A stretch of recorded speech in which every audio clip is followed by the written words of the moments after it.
The gospel today is about the call of the apostles. This sin oftentimes prompts me to ask the question, what made these men so special? Were they the most righteous, the most brilliant, the most talented? Of course, we know the answer is, it is not found in their inherent qualities. They were not chosen because of their own merits. They were chosen by the grace of God. Their apostleship was a gift, pure and simple. It is tempting to look back at these men and think they would not make it today. We might imagine them falling in the seminary exams, in psychological evaluations, or in the interviews. We might even think that we are more qualified than these apostles. However, such thinking undermines the power of the giver, the power of God. If God wills something, He makes it happen. He does not need perfect candidates to be His disciples, to be His apostles, but He perfects those He chooses. This point brings us to look back also to our own vocations and callings.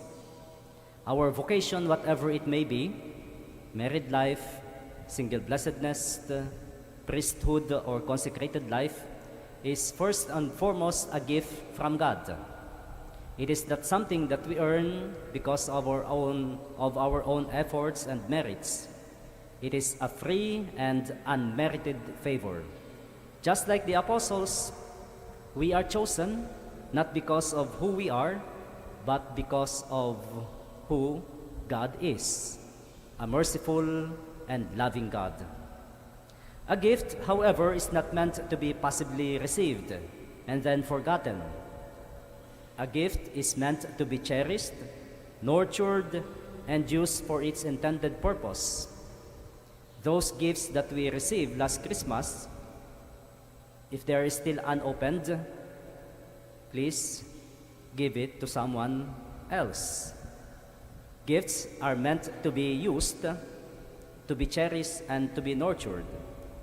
That is precisely what we do in the seminary, the seedbed of our vocation, a place where we learn to cultivate the gift God has given us, to discern His will, and to prepare ourselves for the ministry.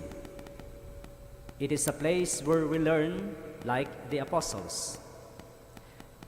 It saddens me sometimes that at the end of their formation, after 4 years here in college, a seminarian would approach us and say, "Father, wala pala akong bukasyon.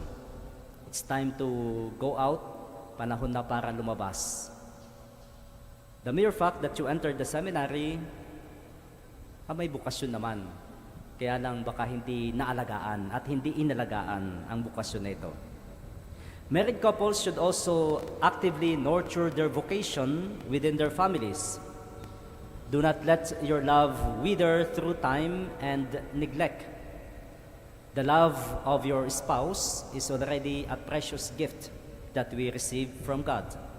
Imagine the gift of someone choosing to love you, to see the good in you in spite of your imperfections, to accept you in spite of who you are.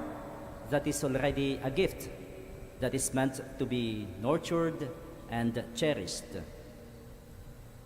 Cherish that person, nourish your love, and cultivate the bond that you share.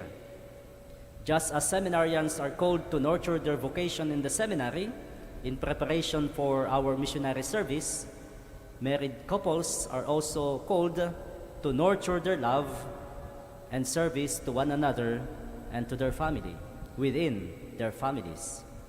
So let us therefore nurture these gifts through prayer, study, and service, so that we may be faithful witnesses of God's love to the world.